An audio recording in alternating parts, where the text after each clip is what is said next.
आज फिर रमन की नज़र सड़क पर बैठी उस वृद्धा पर अटक गई थी। वह रोज ही उसको उसी स्थान पर बैठे देखता था। कभी लोगों से मुनहार करती तो कभी एकाध लोग उससे सहानुभूति दिखाते हुए गुल्लक या दिया खरीद भी लेते। लेकिन क्या होता होगा इससे, इतने थोड़े से पैसे से, वो सोचता और आगे बढ़ जाता था। पर आज कुछ सोचते हुए ठिठक गया। बाबूजी, गुल्लक आपके बच्चों के लिए और दिया आपके पूजा घर के लिए। रमन कहता है, हाँ ठहरो माई, मैं पास में ही रेलवे कॉलोनी में रहता हूँ। ऐसा करो, तुम ये टोकरा उठाकर मेरे साथ चलो। बच्चे खुद ही पसंद कर लेंगे कि उन्हें कैसी गुल्लक चाहिए। आशा की एक चमक उभरी माई के चेहरे पर और वो अपनी टोकरी उठाकर रमन के साथ चल दी। चलते चलते रमन उससे उसके परिवार के विषय में भी पूछता जा रहा था। घर में आदमी है मेरा, वो सब्जी का ठेला लगाता है और मैं ये गुल्लक बनाकर बेचती हूँ, वो बता रही थी। कहता है, अच्छा। इसके बाद उसके हाथों में भरी चूड़ियाँ देखकर रमन समझ गया था कि अभी उसका पति है। और फिर उसके बाद वो पूछता है, माई क्या तुम्हारे बच्चे भी हैं? वो कहती है, सिर्फ एक बेटा है। वो किंचित हंसते हुए बता रही थी। बड़ी मुश्किल से पेट काट काट कर पढ़ाया, अब शहर में नौकरी करता है। उसकी आंखें फिर चमक उठी। पर अपने ही गुजारे लायक कमा पाता है। शादी हो गई है, 2 बच्चे भी हैं।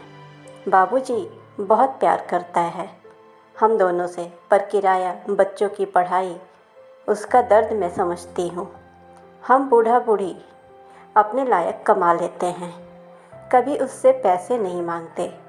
रुआंसी हो उठी वो। रमन का घर आ चुका था। उसके साथ वृद्धा को देखकर उसकी पत्नी वीना की सवालिया निगाहें उसकी ओर उठी। उसे चुप रहने का इशारा करते हुए रमन अंदर आया। बताया उसे साथ लाने का उद्देश्य क्या था। वो मदद करना चाहता था उसकी।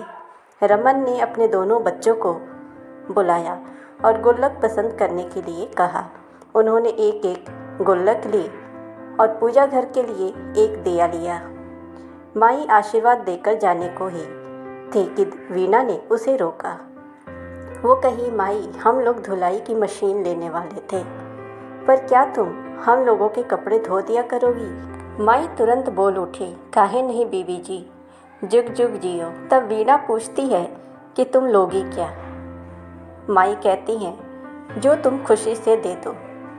तब से माई रोज़ वहाँ आती, कपड़े धोती और अपनी गुल्लकें बेचने के लिए जाती थी। बहुत लगाव हो चुका था उसे वीना से, सो छोटे मोटे काम भी निपटा देती थी। रमन भी माई को बहुत मानता था। साल भर गुजर चुका था। माई के चेहरे पर रौनक आ चुकी थी। आज रमन ने उसे बुलाया। माई एक बात बताओ, मूल प्यार की सूद क्या है? इस कहावत को माई शायद जानती थी। क्या बेटा कहकर मुस्कुराई वो। मुझे तो अपने दोहते अपने बेटे से भी अधिक प्यारे हैं। हाँ ये बात है, रमन ने बड़े प्यार से कहा। तभी रमन के दोनों बच्चे अपनी अपनी गुल्लक लेकर कमरे में आए और माई के पैरों के पास रख दिए। इसके बाद ये क्या? चौंक कर माई ने पूछा। रमन और वीना मुस्कुराए। रमन बोला, ये गुल्लक तुम्हारा मूल और सूद है इसके अंदर। नहीं बेटा, नहीं बीवी जी। नहीं क्या? उठाओ इसे, वीना ने बनावटी गुस्से से कहा और रोती हुई माई उनके चरणों में झुक गई। माई ने कभी इतना प्यार किसी गैर से मिलने के बारे में सोचा भी नहीं था, क्योंकि कोई अनजान व्यक्ति उसकी इतनी मदद करेंगे, वो अपने आप को संभाल नहीं पा रही थी। उसकी आंखों से लगातार आंसू निकल रहे थे कि इनका शुक्रिया अदा करूं तो कैसे करूं। यह माई के दिल को छू गई।